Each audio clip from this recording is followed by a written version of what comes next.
Жай хат па, әлде жан алушы ма? Тыныш аудан. Бір қарағанда өзгеше ештеңе жоқ. Пошташы Жанар күнде таңғы сағат 9-да ескі ладасымен хат тарататын. Бүгінде солай. Ол үшін 14 үйге хат тастау әдеттегі іс. Ол үйде тұратын Қанат атты қарт адам туралы ол онша көп білмейтін, бірақ хаттар жиі келетін. Бір түрлі жиілік.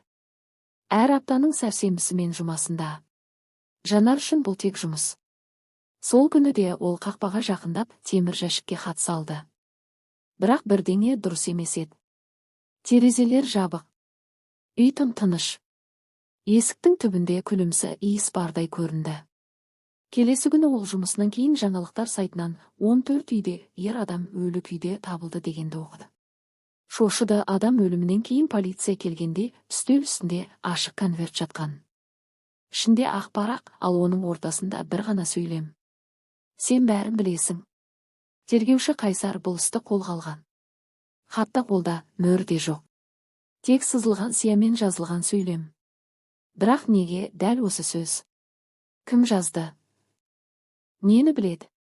Тергеушінің назары бірден жәшіктегі ескі хаттарға ауды. Олардың бәрі бір ғана қолтаңбамен келген. Тіпті мөрде мекенжайда жазылмаған. Жасырын жіберуші. Бұндай іс кездейсоқтық емес. Бірнеше күннен кейін ол сол хаттардың бірінде күмәнді детальды байқады. Бір әріп үнемі өзгеше жазылған. Қаны сорғалап тұрғандай тым қою сиямен. Сол сәтте Қайсар бұл қарапайым хат емес екенін түсінді. Бұл ескертпе еді. Қайсар тергеуді ары қарай жалғастырып, хаттарды мұқият зерттей бастады. Әрқайсысы қолмен жазылған, бірақ біртүрлі әріптердің пішіні адам психикасының бұзылуынан хабар беретіндей еді.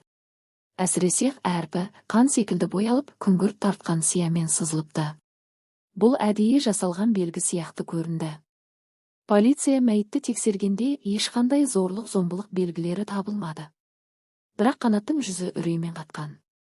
Бұл өлім жай жүрек тоқтау емес. Бәлкім бір нәрседен қатты шошынған. Сол күні Қайсар ескі істер мұрағатын ақтара бастады. Бірнеше сағаттан соң ол 14 үйдің иесі Қанаттың бұрын әскери химия зауытында инженер болғанын анықтайды. Бұл зауыт тура 20 жыл бұрын жарылыс салдарынан жабылған. Жарылыста 5 адам қаза тапқан.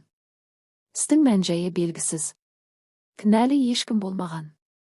Сен бәрін білесің деген хат 20 жыл бұрынғы жарылыс және Қанаттың өлімі. Байланысты анық. Қайсар енді хаттардағы қолтаңбамен жарылыс құрбандарының туыстары арасынан байланысты іздей бастайды. Сол сәтте тағы бір факт пайда болды. Жарылыстан қаза тапқандардың бірі Айбек есімді жасы лаборант. Оның әйелі мен баласы тірі қалған. Қайсардың назарына бір есім түседі. Нұрсая, Айбектің әйелі. Ол қазір мүлде басқа қалада тұрады. Бірақ осыдан 2 ай бұрын ғана Алматыға көшіп келген. Тергеуші енді хатты жіберген адам тірі екенін және кек алуға бел буғанын сезді. Бірақ бұл кек әлдеқашан басталып кеткен. Қайсар Нұрсая туралы ақпаратты толық жинауға кірісті. 20 жыл бұрын Айбек қайтыс болғанда Нұрсая 1 жасар ұлымен жалғыз қалған. Жарылыстан кейін әйел сотқа бірнеше рет шағымданғанымен еш нәтиже шықпаған.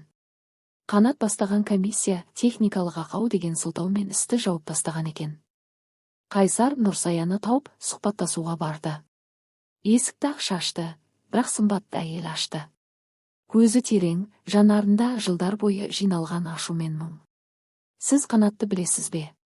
Деді Қайсар. Нұрсая бір сәт үндемей қалды. Көзіне жас үйірілді. Ол менің күйеуімді өлтірді, деді ол, дауысы дірілдеп. Олар бәрі бірігіп шындықты жасырып қалды. Қанат сол кезде бас инженер еді. Айбек жарылыс боларын алдын ала айтқан. Бірақ ешкім тыңдамады. Қайсар үндемей тыңдап тұрды. Нұрсая сәлден соң үстел үстіндегі ескі конверттерді алып шықты. Ішінде дәл сол сиямен жазылған хаттар. Бұл хаттарды мен жазған жоқпын.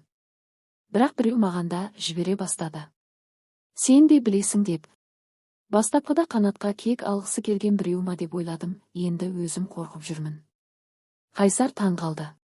Хаттар тек Қанатқа емес, Нұрсаяға да келген бе? Демек, бұл ойын үлкен. Бір ғана кек емес, бұл қылмысты әшкерелеудің жолы. Осы кезде Қайсардың ойына жаңа нұсқа келді. Ал егер жіберуші қаза тапқан Айбектің ұлы болса ше? 20 жылда ол есейіп кек үшін бәріне дайын болуы мүмкін. Ол Нұрсаядан. Ұлыңыз қайда? Қазір не істейді? Ол шетелде соңғы айларда байланыс азайды. Бірақ, кенет Нұрсая терезеге қарап. Ол бірдеңе жасамақ емес пе екен? Қайсар бөлімшеге оралған соң бірден Айбектің ұлы Бекзат туралы мәліметтерді тексерді. Расында да ол бірнеше жыл шетелде оқыған, бірақ соңғы 5 айда Қазақстанға оралғаны тіркелген. Жұмыс орны белгісіз. Тұрғылықты мекенжайы жалдамалы пәтер, бірақ иесі жақында 1 ай бұрын оның көшіп кеткенін айтқан. Қайсар ішкі істер базасынан 14 үйдің маңындағы бейнекамералар жазбасын сұратты. Бірнеше сағаттық видео материалды қарап отырып, ол бір қызықты сәтке көзі түсті. Қанат өлтірілгенге 2 күн қалғанда үй маңына капюшон киген жас жігіт келіп, пошта жәшігіне хат тастаған. Камера анық бейне бере алмаса да, бойы мен жүріс-тұрысы Нұрсаяның ұлына ұқсайтын. Бекзатпен кездесудің жолын табу керек болды. Қайсар Нұрсаямен қайта байланысып, оны иландырып көрді. Ана жүрегі баласын қорғамақ болды, бірақ тергеуші ашық айтты. Егер ол шынымен істі өз қолына алған болса, келесі адам сізде болуыңыз мүмкін. Бұл сөз Нұрсаяға қатты тиді. Сол күні кешке ол Қайсарға қоңырау шалып, ұлының соңғы рет қайда тоқтағанын айтты, қала сыртындағы бір ескі демалыс базасында. Түн Қайсар мен 2 қызметкер базаны тінтуге шықты. Ғимарат қараусыз қалған, қабырғалары сөгілген, бірақ бір бөлмеде шам жанған. Есікті ашқанда ішінде ешкім жоқ болып шықты. Бірақ үстелде бір дәптер жатты. Қара парақтар, қолмен жазылған жазбалар. Бір бетінде жазылған: мен оларды кешіре алмаймын. Әкем үшін, анам үшін, бәрі үшін жауап береді. Төменгі бұрышында келесі: Оразбай. Қайсардың жүрегі су ете түсті. Бұл аты жөнді ол жақсы білетін.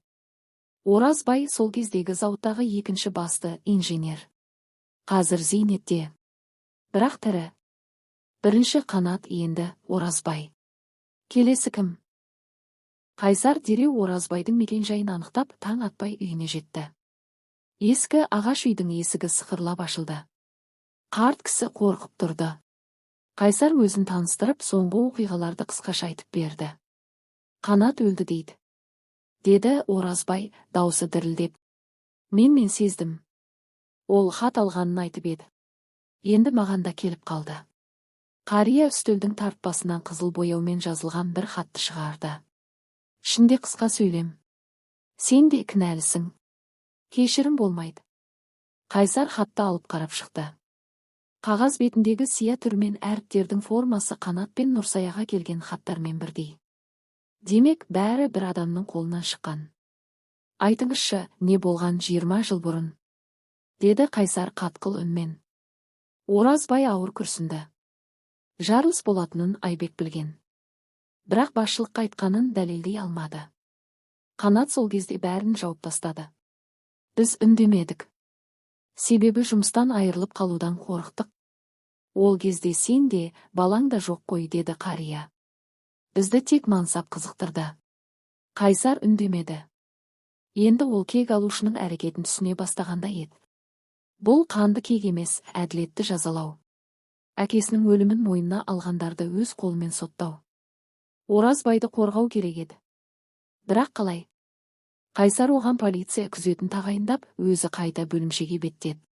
Сол сәтте қоңырау келді. Көшеде Оразбайға шабуыл жасалғаны туралы хабар түсті. Қайсар дереу қайта шапты. Бірақ бәрі кеш еді. Қария қақ алдында жан тәсілім етіп жатыр екен. Қан ағысып жатыр. Қолында мыжылған хат.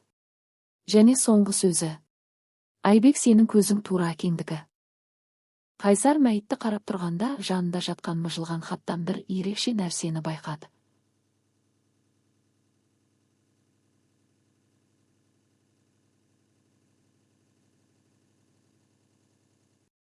Хатты жарыққа қаратып оқығанда әрең көрінетін жазу шықты. Бекзат Айбектің көзі. Тура сол сәтте бәрі орнына түсті. Хаттар, жазбалар, жазасыз қалған өткен күндер. Қайсар дереу іздеу жариялады. Бекзат енді тек куәгер емес, кісі өлтіруші ретінде іздеуде еді. Бірақ оның қайда екенін ешкім білмейтін. Қайсар Нұрсаяны тағы бір мәрте іздеді. Әйел қатты абыржып тұрды. Бір бұрышта жылап отырған. Мен оған сеніппін. Бірақ ол тым алыстап кеткен, Қайсар. Сол кезде терезе сыртынан бір көлеңке жылжып өтті. Қайсар лезде сыртқа ұмтылды. Қараңғы көшеде тек аяқ дыбысы естілді. Бір бұрыштан бұрылып Бекзатпен бетпе-бет келді. Қолында пышақ, көзінде от. Ашумен тұнған, бірақ сонымен бірге шаршаған жанар. Олар әкемді өлтірді, Қайсар, мен тек әділетті орнатқым келді, деді ол. Бұл жол емес, Бекзат, деді Қайсар тыныш үнмен. Сен әкеңді қайтара алмайсың, бірақ өз өміріңді де жоқ қылма. Оразбай оны білген. Қанат та. Олар үндемеді. Ал мен күнде анамның жылағанын көрдім. Қайсар баяу жақындады. Қолын көтерді. Әкеңнің көзі болғың келсе, әділет жолын таңда. Бұл қылмыс емес, ақиқатпен күрес болуы керек. Ұзақ үнсіздік орнады. Содан соң Бекзат пышақты жерге тастады. Көзінен аққан жас қанмен араласып асфальтқа тамды. Бәрі бітті. Қайсар Бекзатқа кісен салып басын төмен түсірді. Бірақ іштей оны түсінген еді. Бұл жай ғана кісі өлтіру емес, бұл әділетсіздікке қарсы күрестің жан айқайы еді.